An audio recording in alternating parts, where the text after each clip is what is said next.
cumprimento a todos com a paz do Senhor. Amém. Amém. Pegue a sua Bíblia, abra ela no livro de João.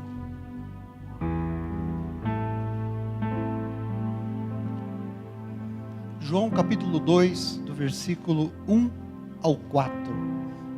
Bendita a palavra de Deus.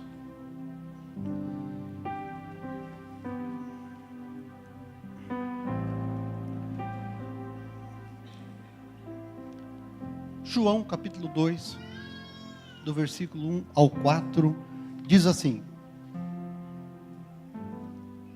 E ao terceiro dia, fizeram-se umas bodas em Caná da Galileia. Estava ali a mãe de Jesus, e foram também convidados Jesus e os seus discípulos para as bodas. E faltando o vinho, a mãe de Jesus lhe disse: não tem vinho. E disse-lhe Jesus: mulher, que tenho eu contigo? Ainda não é chegada a minha hora. Amém? Só até aí. Você pode tomar o seu lugar.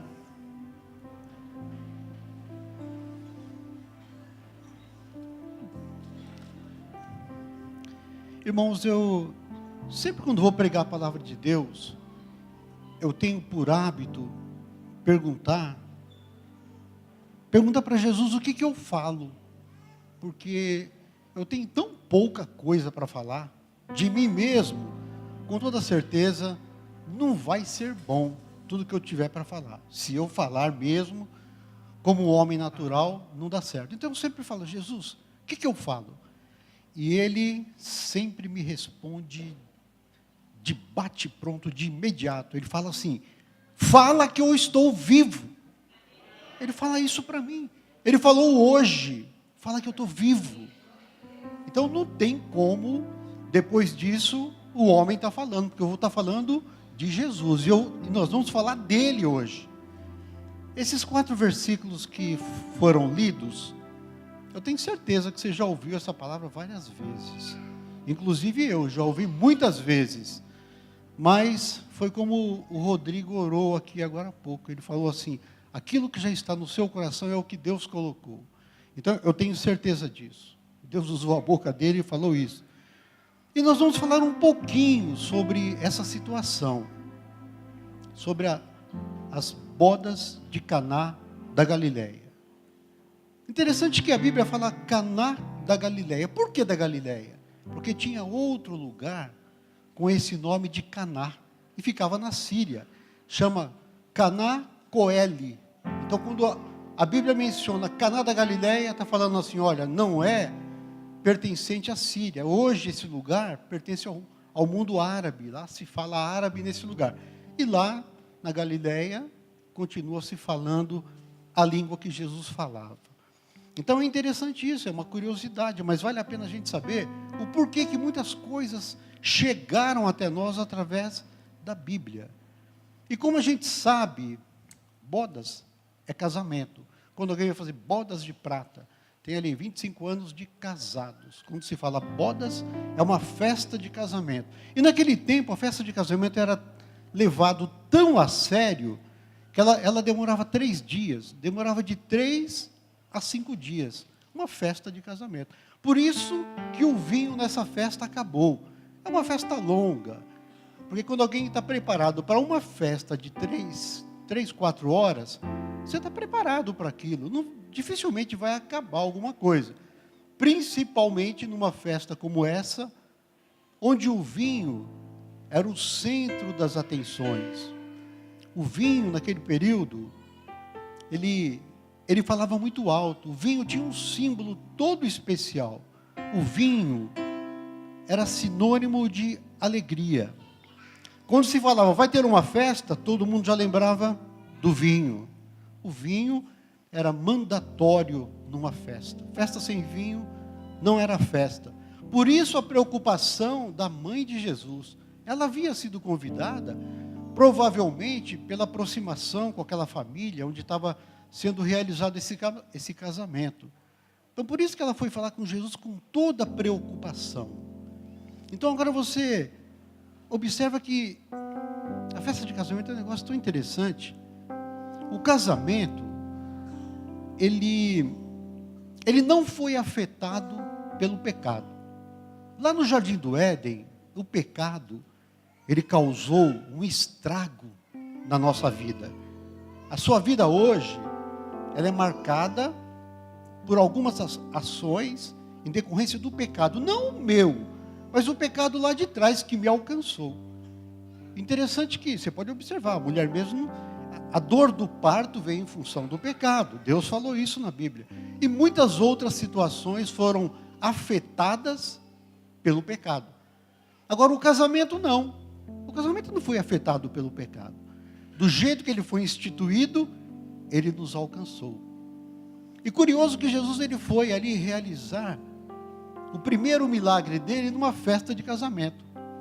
E pouquinhos dias antes dessa festa, ele tinha sido batizado no Rio Jordão. João Batista tinha batizado ele. Que até então, ele não tinha realizado nenhum milagre. Não tinha começado o ministério de Jesus. Ele não era conhecido. Até então ele era conhecido apenas como filho de Maria e José, o carpinteiro. Então Jesus ele não tinha ainda iniciado o ministério dele. Ele não era o Messias. João Batista, quando batizou ele, já falou: olha, eis aí o Cordeiro de Deus que tira o pecado do mundo. A primeira menção de que ele era Messias, de que ele era Redentor, Salvador, foi poucos dias antes dessa data do casamento. Então é curioso isso. Ele chegou na festa, junto com os discípulos, e também alguns dias antes, ele tinha encontrado os discípulos dele. Ele tinha encontrado André, Pedro, João, Filipe e Natanael. Esses 5 estavam com ele nessa festa. Olha que interessante. Tinham sido convidados também, estavam ali na festa, junto com ele, e junto com a Maria, e com certeza junto com muitas outras pessoas. E Jesus era muito simples. Alguém pensa que Jesus, onde ele chegava, era aquele aparato? Não, ele era muito simples, ele não era conhecido. Até então, depois sim as coisas mudaram. E ele chegou ali, de uma forma desconhecida, de uma forma muito simples. Ele chegou como um convidado qualquer. Estava ali numa festa, junto com os discípulos, junto com a mãe dele, recém-batizado no Rio Jordão. E ninguém sabia que ele era o Messias, sobre o qual haveria de ter ali a grande redenção. Ninguém sabia disso, e quem sabia provavelmente não estava ali, que era João Batista, não se sabia ainda. Mas sabia-se, por parte da mãe dele, que ele era um homem diferenciado, que ele era nascido de uma promessa de Deus, que ele tinha sido gerado pelo Espírito. A mãe dele sabia disso. E nessa festa, estava caminhando tudo bem, quando de repente, observa-se que o vinho acabou. E o vinho, como eu já disse, ele era o centro das atenções. O vinho falava muito alto naquele período.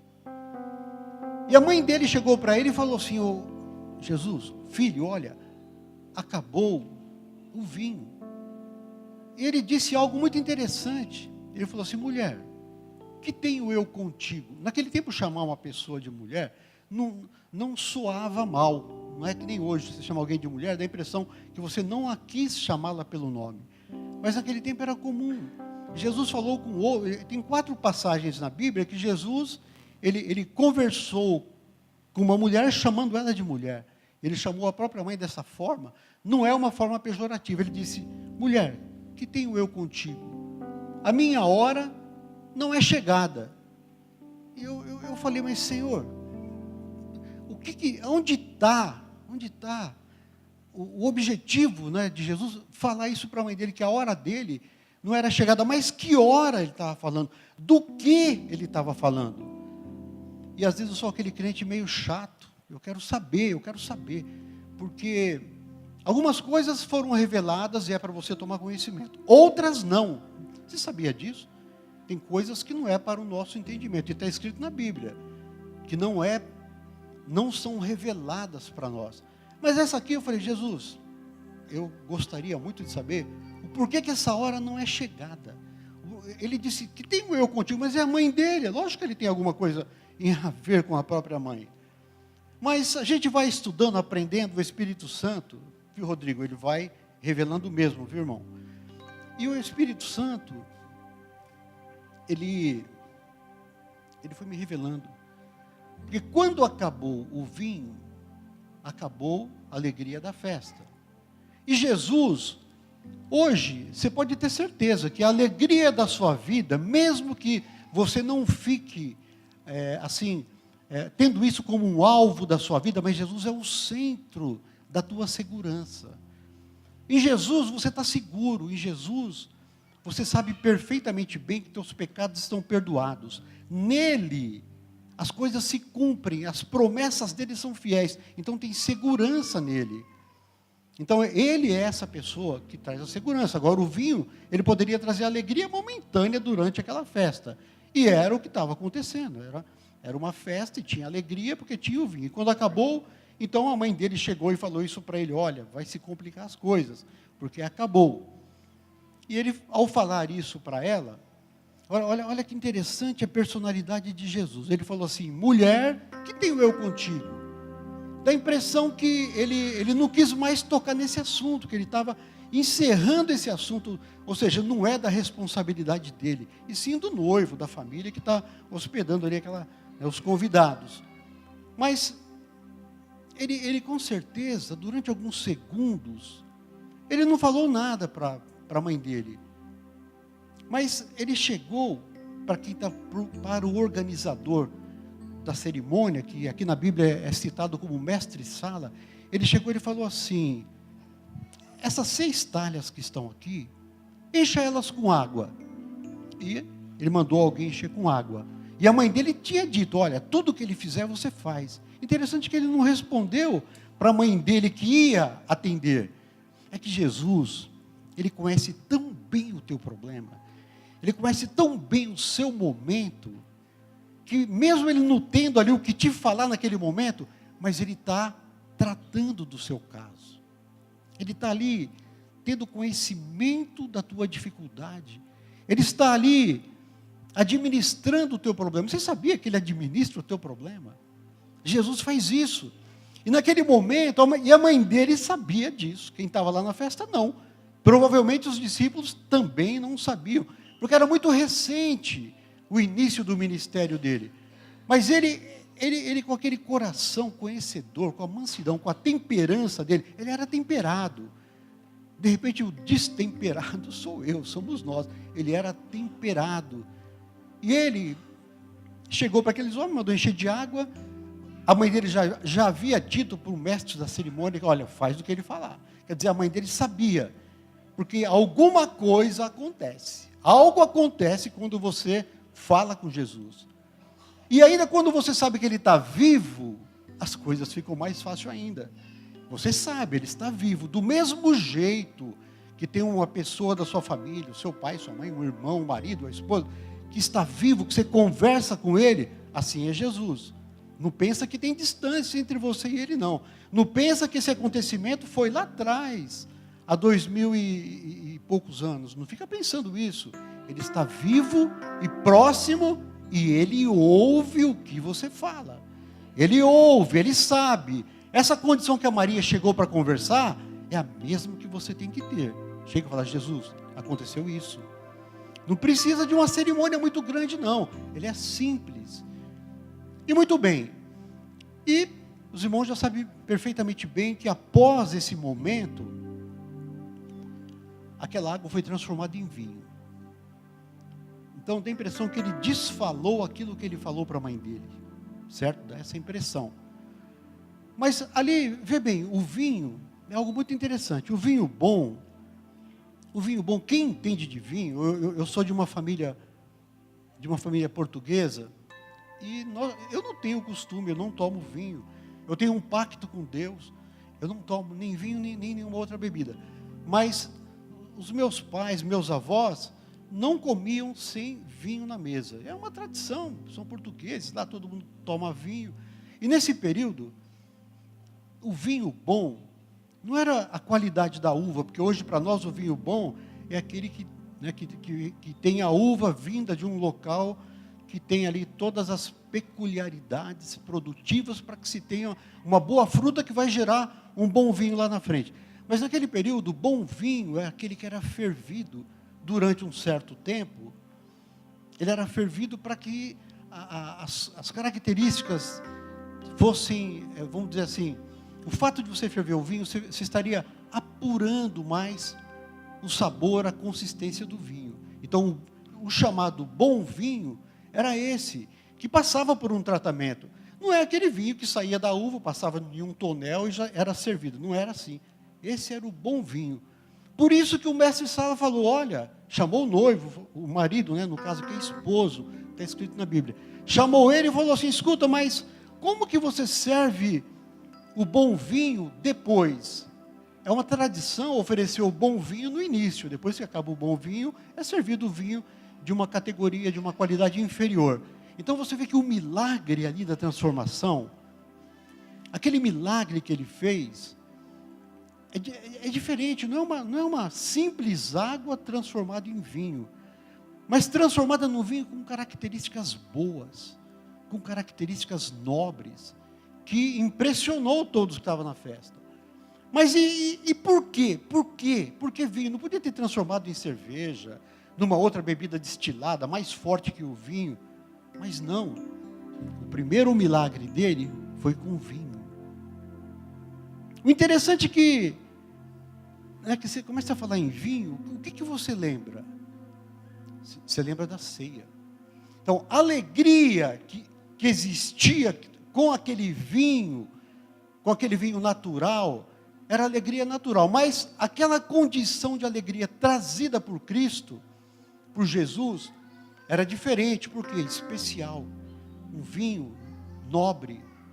Agora, quando as coisas, você começa a ter um discernimento espiritual do que se passou ali, ele estava falando para a mãe dele que a hora não era chegada, mas ele transformou a água no melhor vinho. Agora você vê que mais lá na frente, no mesmo livro de João, se você for pesquisar, João 16:32, sabe o que ele falou lá? A minha hora é chegada. É chegada a minha hora, ele falou isso. Quer dizer, lá atrás, ou seja, 3 anos, apenas 3 anos. O ministério dele começou quando ele tinha 30 anos, e ele foi crucificado aos 33. Então fazia 3 anos, ou seja, 3 anos anteriores, ele falou para a mãe dele, a minha hora não é chegada. Agora lá na frente ele falou, é chegada a minha hora. Aí você sabe o que ele fez? Ele já estava diante do sinédrio, já estava sendo ali, né, já estava a caminho da crucificação. Por isso que ele falou, a minha hora é chegada. E para a mãe dele ele falou, a minha hora não é chegada. Há 3 anos antes. Então o curioso é que naquele momento quando ele falou que a hora era chegada, ele já estava em Jerusalém. Ele já estava sendo, né, preso.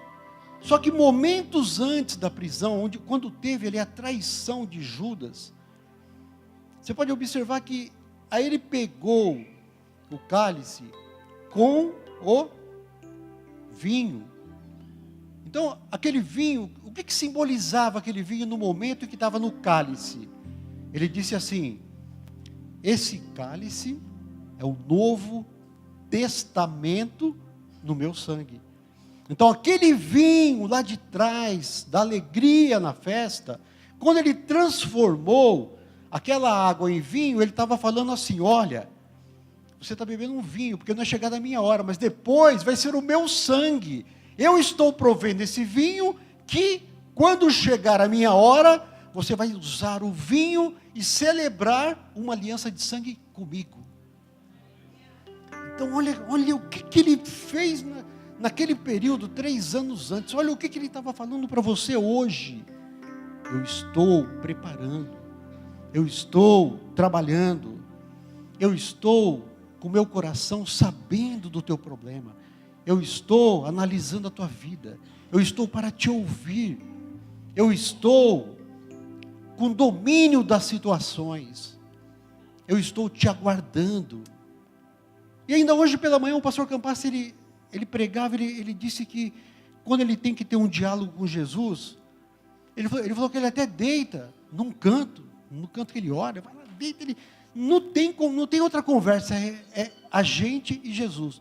E dentro dessa condição ele te fala, olha, eu te conheço o teu nome, sei do teu problema, a minha hora já chegou, a minha hora já se cumpriu, já foi determinada. Quando nessa passagem não tinha chegado, mas hoje já chegou. E chegou para nós através de uma aliança com Ele. Queira você ou não, quando você participa, você está aliançado, você tem ali um compromisso feito com Ele, lá atrás. Mas então, para que serve tudo isso? Serve para você saber como é a tua situação com Ele. Serve para você saber que Ele sabe tudo a teu respeito. Ele sabe dos teus limites, Ele sabe aquele que é chorão, Ele sabe aquele que já acabou o limite dele, Ele sabe. Então, por isso que hoje você está ouvindo isso. Agora, para a gente, assim, ter um paralelo com tudo isso que você ouviu, porque a vida moderna, ela apaga o efeito da palavra de Deus na nossa vida. Jesus falou isso, que o mundo milita contra o Espírito. Tudo facilita para que você esqueça as coisas. Porque muita gente quer vir na igreja, ele quer participar de um culto, ele quer sentir espiritualidade, ele quer pular, ele quer extravasar, ele sente a presença do Espírito Santo. Mas eu quero dizer uma coisa para você. O culto bom não é aquele que te faz pular. O culto bom é aquele que te faz pensar. Sabe por quê? O que te faz pular, passa alguns dias, você nem lembra a palavra que foi pregada. Mas o culto que te faz pensar, você remói. Você fica remoendo. Você vai embora, passa uma semana, duas, fala, puxa, eu ouvi uma palavra e está até hoje trabalhando na minha vida. Então, o culto bom é que te faz pensar. Pensa, por isso que Jesus falou, pensai nas coisas que são de cima, e não nas coisas que são da terra. Então, muitas vezes estamos aqui pensando só nas coisas da terra, porque são tantas coisas. O mundo milita contra o Espírito, o mundo te prende nos problemas, nas dificuldades, assim como estava esse pessoal na festa, preocupado com o vinho que tinha acabado. Esqueceu que tinha ali um provedor, que nem sequer era a hora dele fazer o milagre, porque até então nunca tinha feito nenhum. Mas quando ele fez o primeiro, ele já sinalizou para o último. Incrível, como Jesus, como ele armou, como ele trabalha. Interessante que ele falou assim, o meu pai trabalha e eu trabalho também. Ele está trabalhando, está escrito na Bíblia, a tua garantia é que está escrito. E o interessante é que é numa festa, e você pode observar que o judeu ele é muito festeiro. O crente deveria ser mais festeiro do que é. Nós somos pouco festeiros, deveríamos ser mais festeiros. Você pode observar que Jó fazia muita festa. Jó, a Bíblia diz que ele sacrificava, ele fazia festas e sacrificava por ele, pela mulher, pelos filhos e pelos pecados que porventura os filhos viessem a cometer. Meu Deus do céu, está muito além, está muito na nossa frente. Nós temos que acordar para as coisas do Espírito, temos que ter esse discernimento, temos que enxergar pelo lado espiritual. A Bíblia diz ainda que se nós acreditarmos somente naquilo que os nossos olhos veem, nós somos os mais miseráveis dos homens. Olha o que ele fala para nós. E está eu aqui, crendo muito naquilo que eu enxergo. Assim como a mãe de Jesus, ela não precisou de enxergar nenhum poder, né, assim, naquele momento em Jesus, mas ela já sabia, esse aqui é meu filho, ele não é filho de homem, ele é filho de Deus. É como se você pegasse Jesus hoje muito fácil fazer um exame de DNA, você pegar Jesus, tirar ali o sangue e examinar para saber a paternidade dele. Sabe que você vai encontrar? Sabe que paternidade você vai encontrar? Do Espírito, é de Deus. Então é muito diferente, ele é homem, você conversa com ele, ele está vivo, mas ele é Deus, é o meu Deus, é o seu Deus. Então essa comunhão tem que ser viva, forte. Mas eu estou orando, não acontece nada. Ele está trabalhando. Aguarda, cumpra o teu papel, aguarda. E você pode ver que numa das festas, poucos dias depois, vê bem, nesse episódio começou ali o ministério de Jesus. Poucos dias depois, para a gente finalizar, viu, pastor? Poucos dias depois, o que aconteceu? Estava tendo uma festa em Jerusalém. A Bíblia diz que os judeus estavam em festa naquele dia. E Jesus subiu a Jerusalém. A Bíblia diz ainda que, diante de uma das portas de Jerusalém, de uma das portas no muro de Jerusalém, chamada Porta das Ovelhas, e que diante daquela porta ali tem um alpendre. Tem ali uma fonte. E essa fonte ela tinha 5 alpendres. E que de tempos em tempos, uma vez por dia, as águas daquela fonte, elas eram mexidas. Ela sofria tipo de um rodamuinho. E a primeira pessoa que entrasse naquele tanque, chamado tanque de Betesda, a primeira pessoa que entrasse ali era curada. O pastor Campassi, ele foi em Jerusalém, ele foi lá ver as ruínas. Hoje esse lugar existe, são ruínas. Esses dias passou um documentário, está lá aquela fonte, ela é enorme, com certeza tem esses 5 alpendres que mencionam na Bíblia, e existe até hoje. E estava ali reunidos lá muitas pessoas, com certeza uma multidão, a Bíblia diz que tinha muita gente ali, e com certeza uma multidão. Só que essa multidão estava lá há muito tempo. A Bíblia diz que tinha um homem que estava lá há 38 anos. Naquele período, Jesus tinha cerca de 30 anos ainda, porque foi logo na sequência. Se você for procurar na sua Bíblia, no livro de João, pega aí 2 folhas para frente, você vai ver essa passagem. E essa fonte estava lá, cheio de gente em volta, e tinha lá um homem, que fazia 38 anos que estava lá. E se Jesus tinha 30, então, 8 anos antes de Jesus nascer, esse homem estava lá, esperando para ser curado. 38 anos, é muito tempo. Você querer ser curado, vai no local que você sabe que tem cura, porque as pessoas são curadas todos os dias, porém ele não andava, não sei qual a enfermidade dele, sei que ele não andava, ele era paralítico, e estava ali, aguardando, né, um milagre. Não é nem um milagre da cura, o milagre de ser colocado na água. Olha a situação desse homem. E muitas vezes nós estamos desse jeito. Não estamos nem esperando em Jesus, estamos esperando por providências de homem, por situações a serem resolvidas. Interessante como era no passado, as dificuldades são iguais hoje. E esse homem estava ali, antes de Jesus nascer, já estava ali.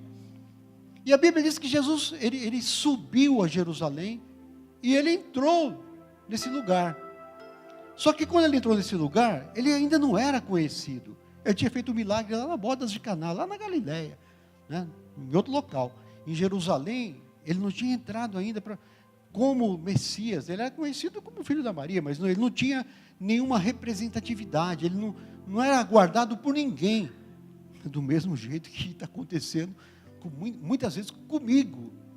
Eu não estou esperando Jesus, eu estou acreditando no meu trabalho, naquilo que eu estou produzindo, nos contratos que eu consigo fazer, no serviço que eu pego, fico um período longo sem pegar, fico preocupado. Então, eu estou vivendo o eu, por quê? É o meu dia a dia. Então, a gente coloca Jesus só quando as coisas não estão bem, quando as coisas se complicam, você fala, Jesus, e agora? Quer dizer, no dia a dia, eu não fico ali esperando a todo momento a providência. E aquele homem estava ali esperando, né, esperando por algo, né, por um socorro vindo de um homem para ser colocado na água. Só que naquele período ali, naquele lugar, naquele tanque em Betesda, ali alguém pensa que era só chegar e pular. Não, ali tinha uma multidão. E você sabe quem que era colocado na água ali? Só quem tinha poder, tinha posses. Ali tinha pessoas que tinham empregados. Então os empregados, olha, você vai colocar tal pessoa. Eles dominavam o pedaço, dominavam aquele lugar. Não era qualquer um que entrava lá, não. Então uma pessoa que não tinha dinheiro, que não tinha força política, que não tinha posses, não era curado, não alcançava a água, não. Era a multidão que tinha ali. Então era muito específico. Senão aquele homem não estava lá 38 anos. Ele já tinha sido curado, talvez no primeiro mês, 30 dias no primeiro mês, 30 oportunidades de ser curado.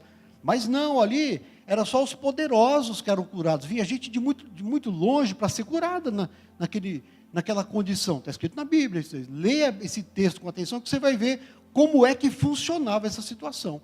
E esse homem estava ali, na dependência do momento, na dependência do desenrolar, né, das situações que aconteciam ali. E quando Jesus chegou lá, a Bíblia diz que ele passou, que ele entrou, chegou, acessou a esse lugar. Interessante que ele é dono de todas as coisas, ele é o dono daquele tanque, né? Ele chegou lá sem ser reconhecido, sem ser visto por ninguém, e ele chegou para esse homem, e ele falou: o que você faz aqui? Ele falou: Senhor, eu quero ser curado. Mas e por que você não foi curado ainda?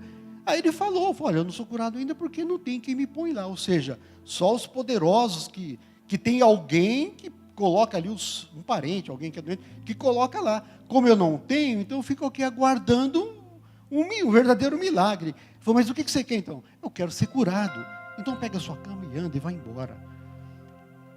E o interessante é que ele fez isso, aquele homem foi curado, as pessoas viram, aí já começou, né, Jesus já começou a ser assediado pelas pessoas, passaram a conhecer o trabalho dele, o ministério dele, passaram a conhecer ele como o Messias, como o Salvador, como aquele homem que curava, que fazia milagres.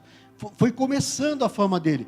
Mas naquele momento da cura, aquele homem, a Bíblia diz que era um dia de sábado, esse dia.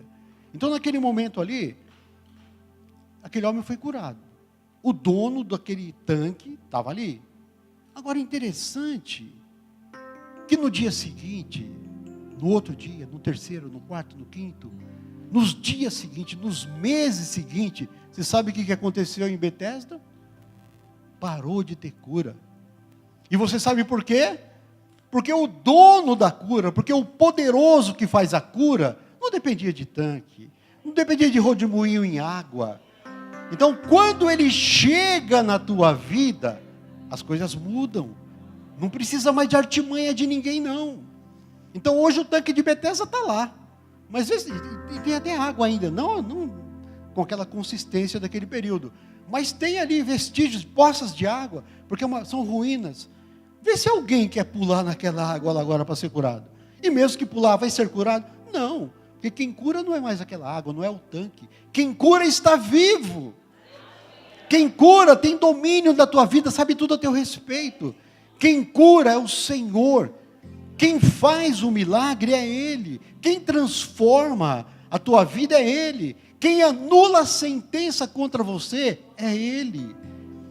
Quem põe por terra a tribulação, quem põe por terra aquela ferramenta forjada no inferno para destruir a tua vida, quem anula essa ferramenta é Ele, que está vivo.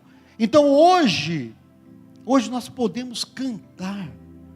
Hoje, a pastora Juliana, ela cantou aqui: porque Ele vive, posso crer no amanhã. Então, porque Ele está vivo, tudo ficou mais fácil.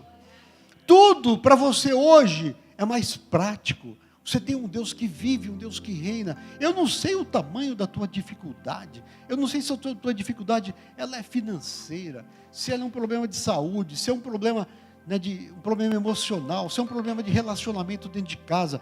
Eu não sei a dimensão do problema, mas eu sei o poder daquele que resolve o problema. Esse eu sei. Ah, mas eu preciso agora, tem que ser hoje, tem que ser... meu quadro... O quadro da minha vida desesperador tem que ser agora. Irmãos, apresenta ao seu Deus. Deixa Ele trabalhar por você. Deixa Ele entrar na tua causa. Porque as coisas vão se resolver. As coisas vão se resolver. E não fica pensando que você não vai ter problema, não. Nós temos problema financeiro. Temos problemas de todas as ordens que você pode imaginar. Mas tem também um Deus que resolve todos eles. Me fala um que Ele não possa resolver. Ele resolve todos. Ele quebra o jugo. Ele despedaça a maldição. Ele é poderoso para transformar a maldição em bênção. Aquilo que era maldição na tua vida passa a ser uma bênção. Porque muitas vezes aquilo que pensamos que é uma bênção torna-se uma maldição. Você pensava, é você pensando, é o homem pensando. Agora, quando é Jesus te abençoando, não torna maldição, não. Não vira nenhuma dificuldade. E mesmo porque a Bíblia diz que as bênçãos do Senhor é o que enriquece e não acrescenta dores. A bênção, ela vem transbordante, sacudida em boa medida para a nossa vida. Então você abra o seu entendimento, fala: Jesus, tudo aquilo que foi colocado na palavra, para que viesse me alcançar, está aqui meu coração, está aberto, mexe comigo, mexe por dentro, me quebra mesmo por dentro, me faz sentir a tua aproximação, me faz sentir a tua presença, porque, sabe, peça a realidade das coisas como elas são, porque muitas vezes no nosso coração, nós oramos orações prontas. Irmãos, um dia, tinha uma irmã que não podia me ver. Onde ela me via, ela pediu oração. E aí o Senhor falou para mim: manda ela orar. Eu falei: meu Deus, como que eu vou falar isso para ela? Mandar ela orar. Então eu via ela, eu tinha medo de falar isso, porque tem coisas que um pastor fala, mas Jesus é sábio, ele sabe como é que funcionam as coisas. E eu me esquivava dela, eu via essa irmã, falei: meu Deus, ela está entrando por um lado, eu vou ter que sair pelo outro. Até o dia que eu falei: irmã, busca a presença de Deus, Ele vai te responder a tua causa, Ele vai te falar qual é o teu problema. Falei isso para ela nunca mais veio pedir oração, acho que Jesus falou para ela. Então, às vezes o que está faltando é exatamente isso, que nem o pastor Campassi falou, ele falou assim: olha, eu deito lá no chão, em qualquer canto, e eu fico, eu vou remoer com Jesus, mas tem que ser assim, é você e Deus e coração aberto, olha, irmãos, nós não prestamos, você sabia disso? Eu não presto, se não é Jesus na minha vida, eu não sei o que seria de mim. Eu sou dependente dele. Alguém falou: ô pastor, peraí, sou cheio do Espírito Santo. Então, se você não fosse, sabe lá como é que você seria. Então, nós precisamos dele toda hora, todo momento, porque senão a carne começa a mandar em tudo. A carne tem domínio da vida do ser humano, a carne tem domínio. Então, precisamos de Jesus. O Alfredo, quando aceitou Jesus há 30 anos atrás, o mundo era muito forte na minha vida, eu não fazia nada errado, não fumava, não bebia, não isso, não aquilo, mas não tinha a presença de Jesus na minha vida. Então aquele homem que aceitou a Jesus, que a Bíblia diz que os pecados foram lançados no mar de esquecimento, ele está vivo, meu RG é o mesmo, meu CPF é o mesmo, eu sou a mesma pessoa, porém o Espírito Santo veio, eu dei lugar para ele, ele veio na minha vida, entrou, e ele abafou aquele velho homem, ele está abafado. Imagina uma tampa gigante em cima, está ali, está preso, debaixo da ação do Espírito Santo. Mas, se eu for brecando o Espírito Santo, o que acontece? Aquele velho Alfredo, ele volta, todos nós, por isso que eu falei, nós não prestamos naquela condição humana, naquela condição de homem natural. Então precisamos o tempo todo que o Espírito Santo venha, entre, mude a nossa vida, e que Ele tenha domínio, que Ele te ensine, e que a todo momento você conversa com Ele, fala: Espírito Santo de Deus. Tem muita gente que não ora para o Espírito Santo, ele ora, a Bíblia diz que nós temos que orar ao Pai, em nome de Jesus, e aí Jesus falou assim: olha, não vou deixar-vos órfãos, enviarei o meu Espírito, e esse vos há de ensinar todas as coisas. Então Ele ensina. Eu já até falei aqui um dia, eu estava dentro de uma empresa lá no Rio de Janeiro, uma empresa grande, uma montadora, eu estava participando de uma licitação, e o comprador lá falou para mim: esse serviço não é para a sua empresa, não é para você. Me deu uma vontade de falar para ele: olha, isso é o que você está falando, mas a última palavra não é sua. Deu vontade de falar isso, fiquei aguardando, falei: está no comando do Senhor. Eu falei: amém, tá bom, não tem problema. Mas por quê? O homem natural, às vezes, você quer falar algumas coisas, mas você, como homem espiritual, você tem que falar: Senhor, escutou o que ele falou? Muda esse quadro, inverte isso ao meu favor, o Senhor é o meu Deus. Então, é esse contato, essa ligação no dia a dia, no seu trabalho, como Jesus opera no trabalho, no dia a dia. Eu não sei como é o relacionamento no seu trabalho, se você tem empresa própria, se trabalha de empregado, se trabalha no comércio, não sei, mas eu sei que Ele muda o quadro do seu trabalho. E se você entender bem isso, você vai observar que o judeu, desde esse tempo aqui, você vê judeu comerciante, você não vê judeu pobre, não. Todos são bem-sucedidos e têm um contato muito grande com Deus. Apresenta tudo ao Senhor. Fala, Senhor, dessa forma. E são abençoados. Então nós erramos por falta de conhecimento. O próprio Deus, Ele disse assim, o meu povo erra por falta de conhecimento. Então busque o conhecimento. Queira de Deus o conhecimento. Peça para Deus revelar. Vá em busca.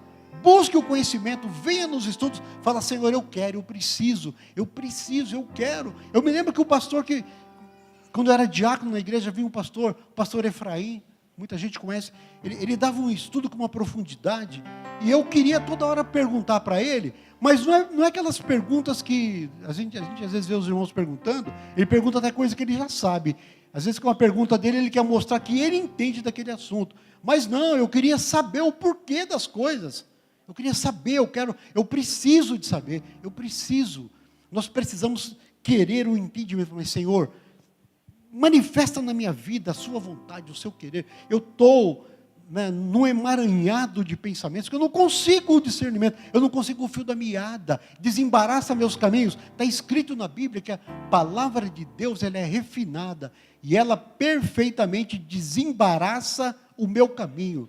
Segundo Samuel capítulo 22, ela perfeitamente desembaraça o meu caminho. Então hoje, você que ouviu essa palavra, abra teu coração, guarda ela, busque o entendimento com teu Deus, porque grande é a obra que Ele quer fazer na sua vida. Aleluia, glória a Deus, aleluia, aleluia, glória a Deus. Irmã Cida, olha, irmã, Deus vai te usar como nunca usou, viu? Ele manda dizer para você que você é ferramenta forjada. E ferramenta forjada é aquela que passa por um processo para que seja uma ferramenta útil e adequada. Ele está fazendo isso na tua vida.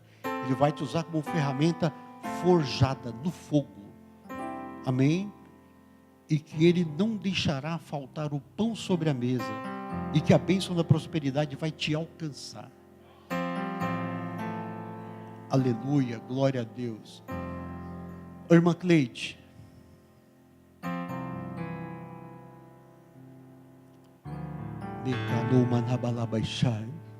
irmão, eu vou entregar o que Deus está me falando, viu? Olha, irmã Cleide, Deus, Ele diz para você que os seus passos estavam todos contados, que os caminhos que por onde você andou, Ele te direcionou para que você tomasse esses caminhos, porque você vai entender algo mais na frente, e você vai falar, Pai, o Senhor me trouxe aqui. Ele diz para você que o que Ele faz hoje, você vai entender amanhã, e que isso já vem acontecendo na sua vida há algum tempo, que o que Ele fez, você só entendeu depois, e agora Ele diz que o que Ele está fazendo, você vai entender de novo mais na frente, e que é Ele que te prospera, e que você não pense que é a sua mão que tem conquistado isso e aquilo. Ele tem te abençoado, é Ele.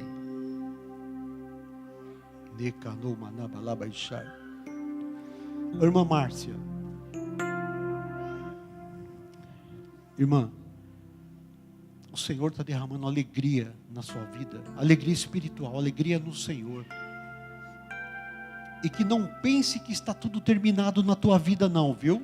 Não tem nada concluído na sua vida, tudo está em andamento, e você vai ver a mão dele trabalhando por você.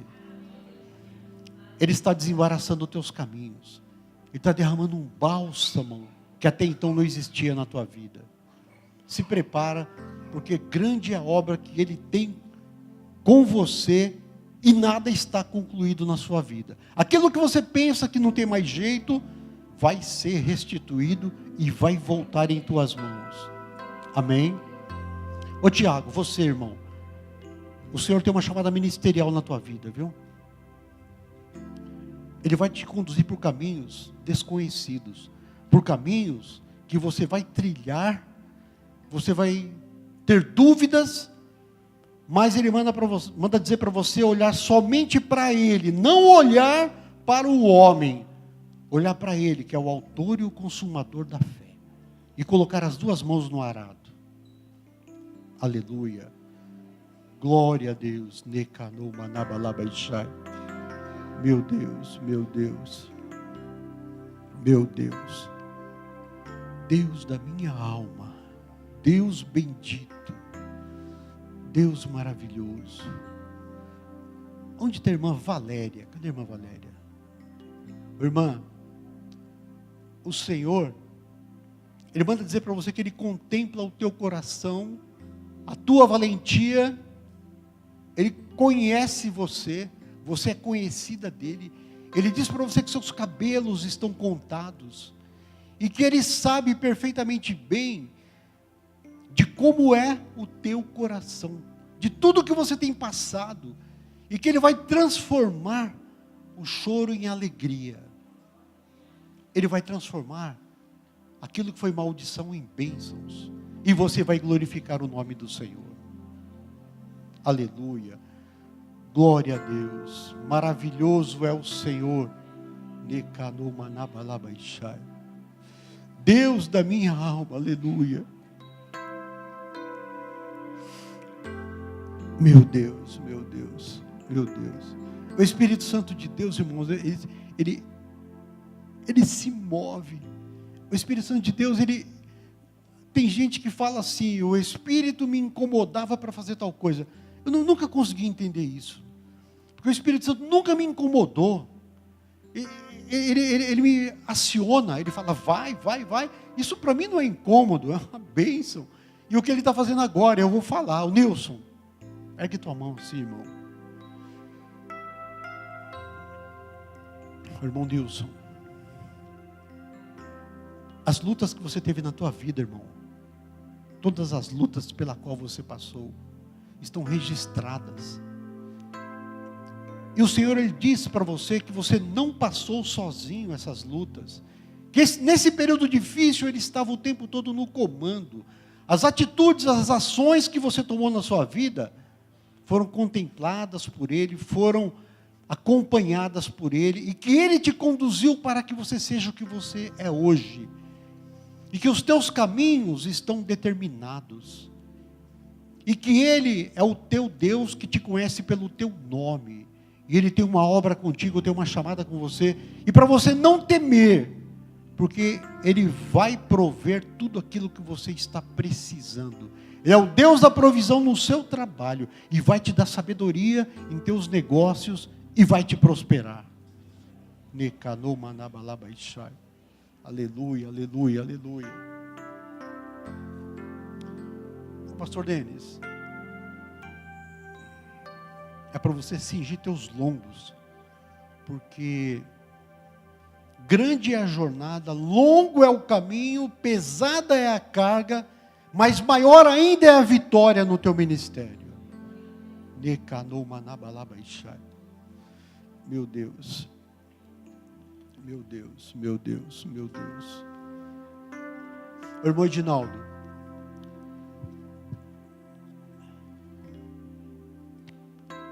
o Senhor diz para você, irmão, que você é ungido dEle, que a luta que você tem atravessado, que você tem passado, está no domínio dEle, está no controle dEle, e Ele sabe do que você tem passado, e que Ele vai fazer brilhar o sol da manhã na tua vida, que vai vir um novo amanhecer na tua vida, e você vai dizer: só o Senhor é Deus. Aleluia, glória a Deus. Glória. Você pode aplaudir a Jesus? Aleluia, glória a Deus. Glória a Deus, aleluia. Maravilhoso é o Senhor. Aleluia.